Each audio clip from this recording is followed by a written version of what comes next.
समस्त मातृ शक्तियों भाई बंधुओं सादर जय श्री कृष्ण। 21 अक्टूबर 2022 शुक्रवार के दिन रमा एकादशी का व्रत रहेगा। तो धर्म ग्रंथों के अनुसार इस एकादशी का श्रद्धा पूर्वक व्रत करने से और व्रत कथा को सुनने से इस दिन भगवान लक्ष्मी नारायण जी की श्रद्धा पूर्वक पूजा आराधना करने से आर्थिक संकट व कर्ज से मुक्ति मिलती है। जाने अनजाने में हुए सभी पाप नष्ट होते हैं। भगवान विष्णु जी की कृपा से सभी मनोकामनाएं पूर्ण होती है।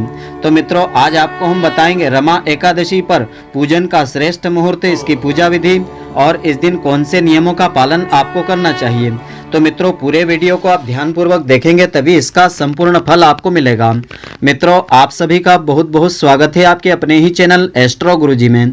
यदि आपने अभी तक हमारे चैनल को सब्सक्राइब यदि नहीं किया हो तो अभी सब्सक्राइब कर लें और बेल आइकन को अवश्य दबाएं, जिससे हमारे अगले आने वाले नए वीडियो की नोटिफिकेशन सबसे पहले आपके पास पहुंचे। आप नित्य नई नई ज्ञानवर्धक जानकारियां व नित्य का राशिफल हमारे चैनल से प्राप्त करते रहें। तो हिंदू पंचांग के अनुसार कार्तिक मास की कृष्ण पक्ष की एकादशी तिथि को रमा एकादशी कहते हैं। इस बार रमा एकादशी का व्रत दिनांक 21 अक्टूबर 2022 शुक्रवार के दिन रहेगा। इस एकादशी पर भगवान विष्णु जी और माता लक्ष्मी जी की पूजा का विशेष महत्व है। रमा एकादशी का व्रत विधि पूर्वक श्रद्धा पूर्वक रखने से और पूजा करने से सभी प्रकार की आर्थिक समस्याएं दूर होती है और जीवन में यदि धन की कमी है या फिर कर्ज आदि की समस्या से परेशान है तो रमा एकादशी का व्रत रखना बहुत ही लाभकारी माना गया है। तो रमा एकादशी के दिन पूजन का श्रेष्ठ समय इस प्रकार से रहेगा। रमा एकादशी तिथि 21 अक्टूबर 2022 शुक्रवार के दिन रहेगी। तो एकादशी तिथि आरंभ होगी 20 अक्टूबर 2022 गुरुवार को शाम के 4:07 पर आरंभ हो जाएगी और एकादशी तिथि समाप्त होगी 21 अक्टूबर 2022 शुक्रवार को शाम के 5:25 शाम को समाप्त होगी।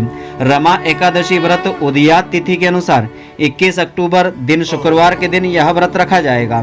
तो रमा एकादशी व्रत पारण का मुहूर्त इस प्रकार से रहेगा। रमा एकादशी व्रत पारण एकादशी व्रत का पारण दिनांक 22 अक्टूबर दिन शनिवार को प्रातः सूर्योदय के बाद आप कर सकते हैं। तो रमा एकादशी की संपूर्ण सरल पूजा विधि इस प्रकार से है। इस विधि के अनुसार पूजा करने से भगवान लक्ष्मी नारायण जी की कृपा आपको अवश्य प्राप्त होगी। तो रमा एकादशी के दिन प्रातः काल सूर्योदय से पहले आपको उठना चाहिए। इसके बाद स्नान आदि से निवृत्त होकर के इस व्रत का संकल्प आपको लेना चाहिए। रमा एकादशी के दिन निर्जल व्रत आप रखें तो बहुत ही अच्छा रहेगा।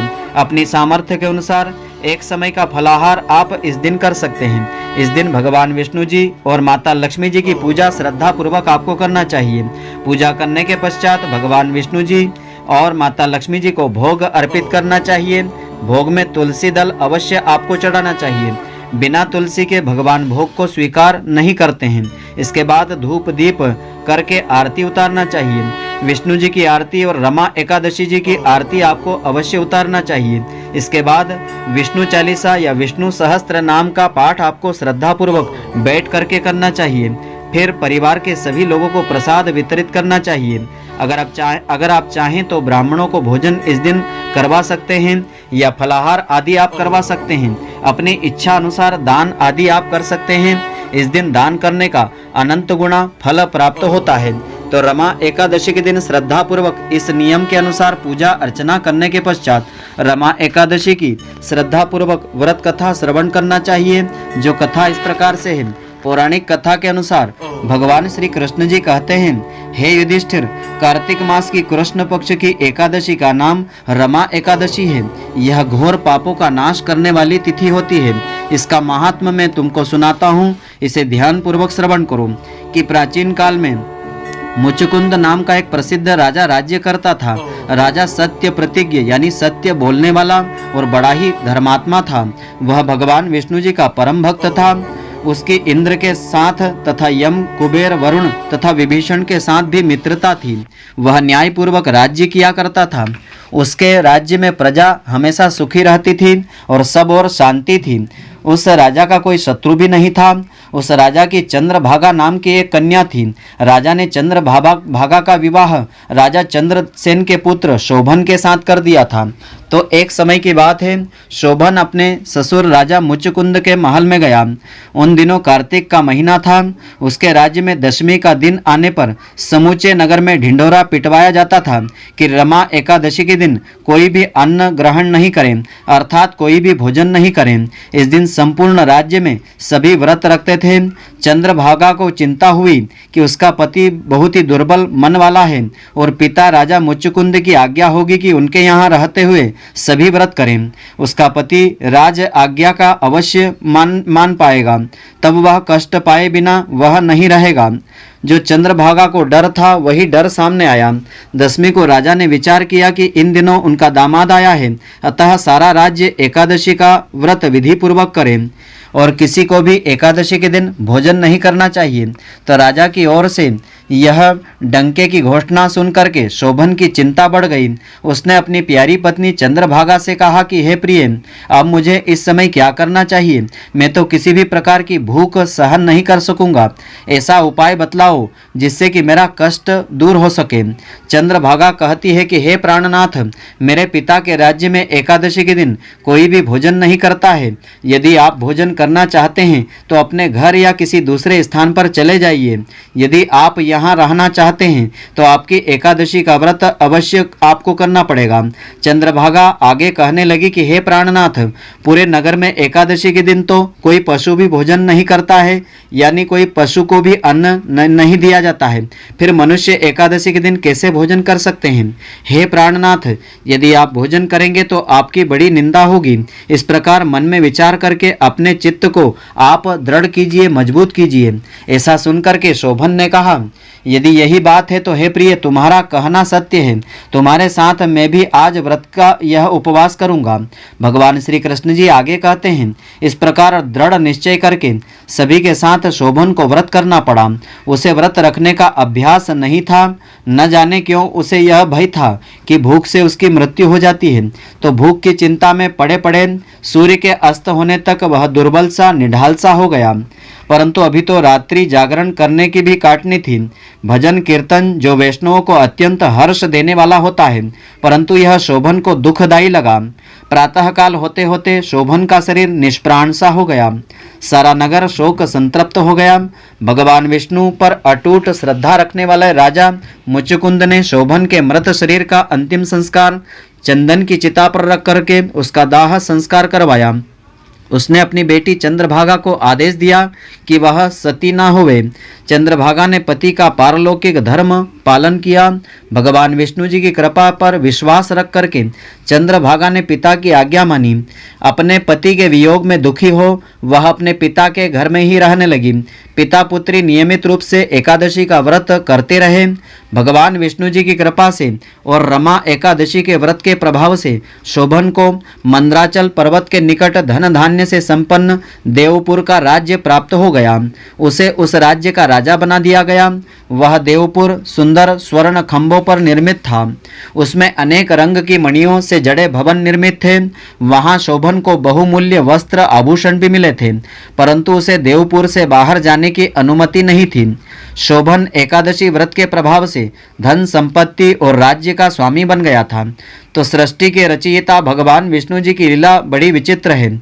मुचकुंद के नगर में रहने वाला एक प्रसिद्ध ब्राह्मण तीर्थ यात्रा करते हुए घूमते घूमते उधर जा निकला और उसने राज्य के दामाद शोभन को पहचान लिया।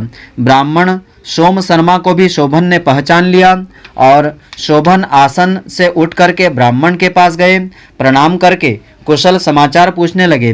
उन्होंने क्रमशः अपने ससुर राजा मुचकुंद का और प्रिय पत्नी चंद्रभागा का तथा समस्त नगर का कुशल समाचार उनसे पूछा। तब ब्राह्मण ने कहा कि आपके ससुर राजा मुचकुंद और आपकी पत्नी चंद्रभागा आपके वियोग में बहुत ही दुखी हैं। वैसे नगर में सब सकुशल हैं। तब ब्राह्मण बोला कि हे राजन, हमें अत्यंत आश्चर्य हो रहा है। आप तो एकादशी के व्रत में अन्न नहीं खाने पर प्राण छोड़ चुके थे। आपका शरीर भी अग्नि को अर्पित हो गया था। फिर वही रूप और अपार धन संपदा आपको कैसे प्राप्त हो गई? अपना संपूर्ण वृत्तांत मुझे बताने की कृपा करें। तो ब्राह्मण सोम शर्मा ने पूछा कि हे राजन, आपके यहाँ तो विशेष आश्चर्य की बात है। ऐसा सुंदर और विचित्र नगर तो कहीं किसी ने नहीं देखा होगा। हे राजन, बताइए कि आपको इस मनोरम सुंदर अद्भुत नगर की प्राप्ति कैसे हो गई।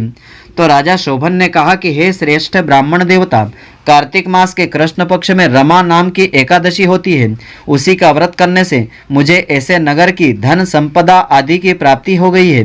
हे ब्राह्मण, मैंने श्रद्धाहीन होकर इस उत्तम व्रत का अनुष्ठान कर लिया था, इसलिए ऐसा मानता हूँ कि यह नगर सदा स्थिर रहने वाला नहीं है।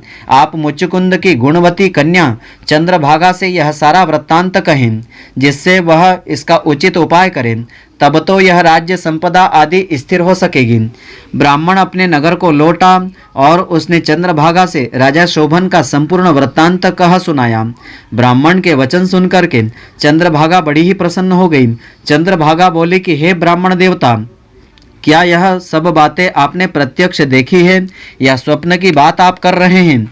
ब्राह्मण कहने लगा कि हे पुत्री, मैंने मंदराचल में तुम्हारे पति शोभन को प्रत्यक्ष देखा है और उसने भी मुझे पहचान करके आदर सम्मान से उच्च आसन दे करके सब हाल बताए हैं। साथ ही किसी से भी नहीं जीता जा सकने वाला और देवताओं के नगर के समान उनका नगर भी मैंने देखा है। उन्होंने यह भी कहा है कि यह हमेशा स्थिर नहीं रहने वाला है। जिस प्रकार वह स्थिर रह सके सो उपाय आपको करना चाहिए। तो चंद्रभागा ने कहा कि हे ब्राह्मण देवता, मेरे मन में पति के दर्शन की तीव्र इच्छा हो रही है, आप मुझे वहां ले चलिए। फिर कुछ गंभीर हो सोच करके कहने लगी, पहले आप मुझे किसी सिद्ध, तेजस्वी एवं तपस्वी ऋषि के पास ले चलो। मैं अपने किए गए पुण्य से उस नगर को स्थिर बनाने का प्रयत्न करूंगी।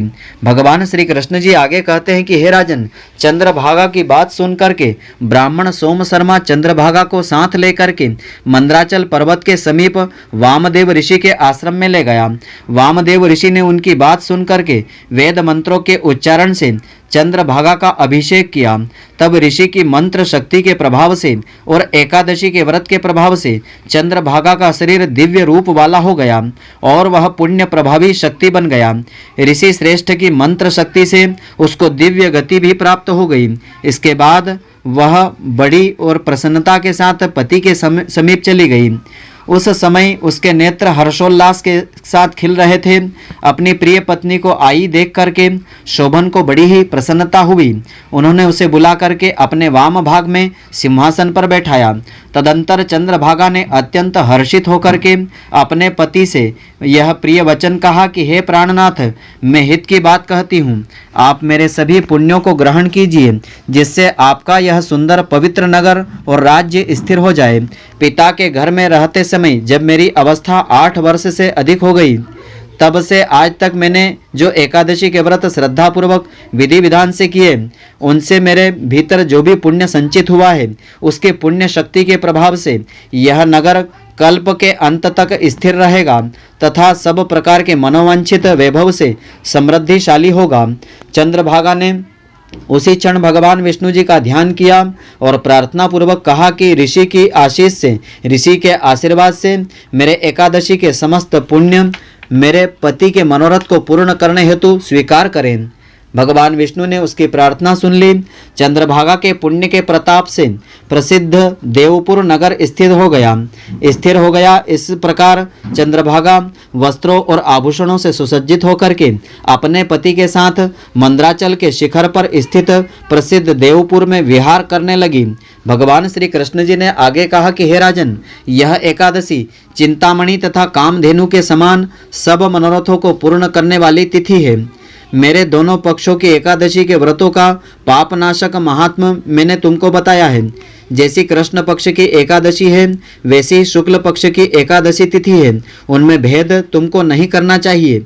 यह दोनों पक्ष की एकादशियां समान फलों को देने वाली होती है। तो यह जो कथा है श्री ब्रह्म वैवर्त पुराण में वर्णित की गई है। इस व्रत में फलाहार का विधान इसमें इस प्रकार से होता है। इसमें केले का सागर प्रातःकाल लेना चाहिए। केला व उससे बने पदार्थ आप ले सकते हैं। फल और मेवा का सेवन भी इस दिन आप कर सकते हैं। तो मित्रों, आशा करता हूँ कि आपको हमारी यह ज्ञानवर्धक जानकारी पसंद आई होगी। यदि आपको पसंद आई हो तो आप हमारे वीडियो को अधिक से अधिक शेयर अवश्य करें, जिससे से अधिक लोग इसका लाभ प्राप्त करते रहें और इसका पुण्य फल आपको भी मिलता रहे। धन्यवाद। जय श्री कृष्ण मित्रों, फिर मिलेंगे।